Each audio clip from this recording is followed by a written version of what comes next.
So if you're anything like me, you played a video game where there is a gun in the game where you just fell in love with it, the way it looks, the way it shoots in the game, and you said you want to own it. We're going to be talking about a gun that has been my favorite ever since I played Black Ops 2, none other than the Kriss Vector. So unlike the video game, this one is not select fire. We'll talk about sort of the uniqueness of this gun and the expectations I had compared to the video game versus real life when I was actually shooting the semi-auto Kriss Vector in 9mm. Let's talk about it.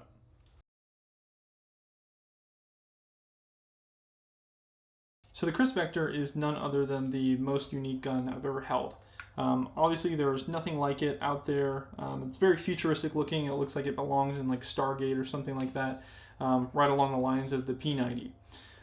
This is a submachine gun, or the full auto version is a submachine gun. Originally chambered in 45, but now it's in 9mm, 10mm, and I think like 357 SIG or something. The first thing that kind of jumps out at you, other than the shape, is the weight. When you pick up one of these things, you will be amazed at how heavy it is.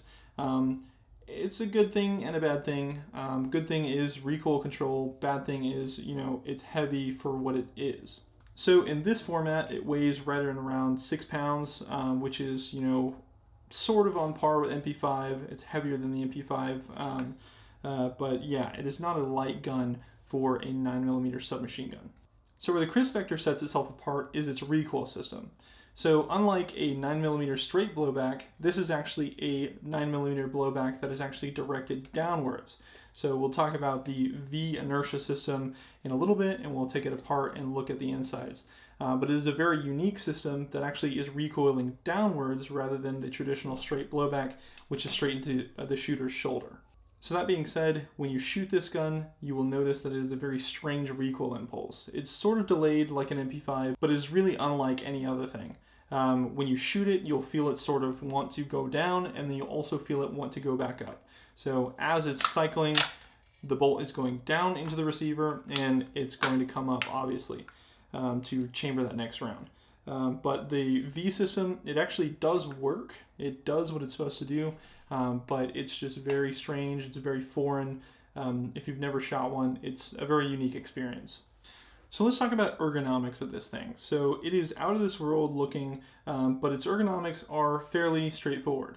You have an ambidextrous safety, which is a 45-degree safety. I think on the Gen 1s it was like 100 degrees, which is insane, but this one is a 45-degree safety. Unfortunately, it's not this one is missing the selector right here to enable the fun mode, but the selector for that would typically be up here. So the left side of the gun is where things get a little tricky because you have your bolt release and bolt catch, and then right under it you have your mag release. We'll talk about the reasons why that sucks here in a little bit. So the left side of the weapon is actually where you will find the charging handle, which is stowed forward. Simply just pull back and charge. We will talk about how actually difficult it is to charge this gun here in a second. And then you will also find the bolt catch and bolt release conveniently placed about 1.5 inches above the mag release. So that is an issue that I have with the gun. We'll talk about that here in a second, and you'll see it in videos of me shooting. So really I want to like the Kriss Vector just because it has sentimental value with me just, playing it in video games. I want to like it. But that being said, it is just not my favorite SMG. When I say SMG, I'm meaning pistol caliber carbine or 9mm carbine. MP5, Noveske Space Invader, things like that take the cake by far, just because of ergonomics, function, and it's not a heavy plastic brick. The Kriss Vector does a lot of things really cool. It is a very unique approach to the situation, but it is not my favorite just because of the ergonomic problems it has and unfortunately its weight. I will say where the Kriss Vector shines is its rate of fire, because its rate of fire is where you start really seeing how well the Super V system controls recoil. So there are videos of people doing full auto dumps of this and keeping every shot on target. It's really amazing seeing the 2-round burst. The 2-round burst, the target impacts are like an inch away from each other, because the Super V system actually does what it's supposed to do, but it is a very unique impulse. So now that we've talked about the outside of the Kriss vector, let's go ahead and take it over to the bench, break it down, and look what is inside of the Kriss vector in the Super V inertia system. So one thing that's kind of nice about the Kriss vector in 9mm is that it takes standard Glock pattern mags, which I have plenty of. This one's actually a 19X mag, and I just wanted to see how it would look sort of fleshed up to there. It doesn't look too bad, but a lot of times people run it with the standard 33 round mags. This one's actually a KCI, which actually we discovered that it has issues, which we will get to in the shooting part of the video. And just for a size comparison, I wanted to put it right next to my Glock 17, because a lot of people say that the Kriss vector is sort of a overweight Glock 17, because it's essentially the same barrel length with a lot of added weight. If you're in that train of thought, it's up to you. The Kriss vector has some unique properties over the Glock 17, but I understand where people are coming from with the weight. In order to field strip the Kriss vector, you have to remove these 4 pins right here, which are not captive, and they just go straight through the receiver, so you gotta watch out where you put them. They can go in either order, and they're all the same length, so you don't have to remember which one you pulled out first, but you just simply pop it out and then pull it through the left side.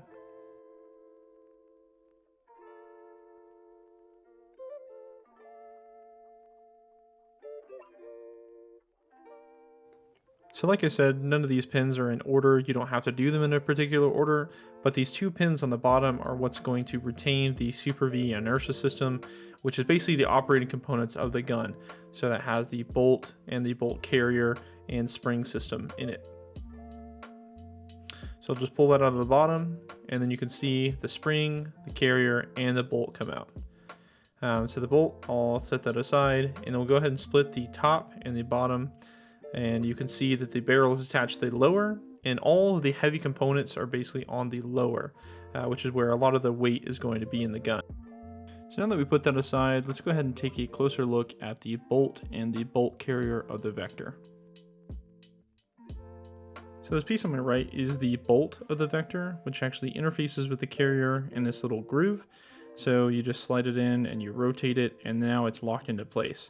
So this little track is actually what the bolt rides on inside the receiver, and I'll show you guys what the rails look like that actually hold the bolt and bolt carrier in place. So you can see these grooves right here that actually interface with the bolt and the bolt carrier, the bolt being the one on the top and then the carrier being the one on the bottom. So all you have to do is just slide it in the rails, and now the bolt and the carrier can ride along those rails inside of the lower receiver. So this bottom plate is just what's held in by those pins. Like I said, just 2 are holding it in place. One to connect the carrier to the receiver, and then the other to connect the lower to the upper. So once this pin is in, the lower is basically complete, and I can show you guys how it operates. So as you can see, this is kind of what the bolt looks like when it's riding inside of the lower receiver when it's being operated. So like I talked about earlier, the charging handle on the vector is pretty stiff when comparing to an MP5 or say an AR9. So that's kind of something that's interesting about the whole platform. So when putting it back together, it's basically the same thing. All you're going to do is put the lower inside of the upper, and then replace the 3 pins that are holding it together. Like I said, that bottom right pin is mostly what's holding the operating system in, and then the other 3 are holding it to the upper. So once again, the Kriss vector is just really kind of weird to operate. It's very stiff compared to other SMGs, and it's very unique, but it's definitely got some ergonomic challenges to the platform. So I'll go ahead and charge it. Okay, we're live. I'll show you guys how it recoils.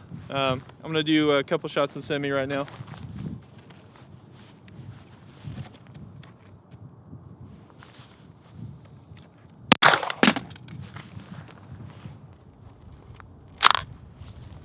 All right, let's try not to drop the mag this time.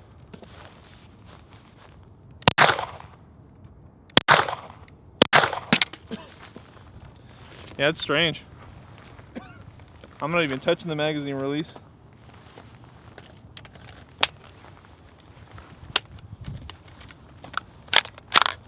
All right, I'll just keep my hand off of it so you guys can see that.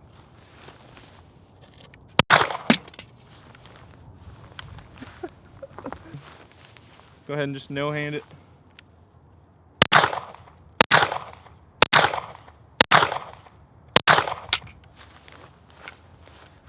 Alright, we're gonna give this piece of shit another time.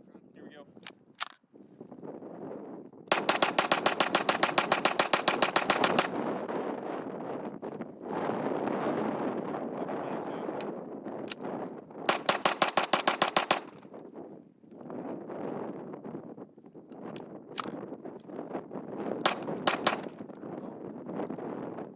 Piece of shit.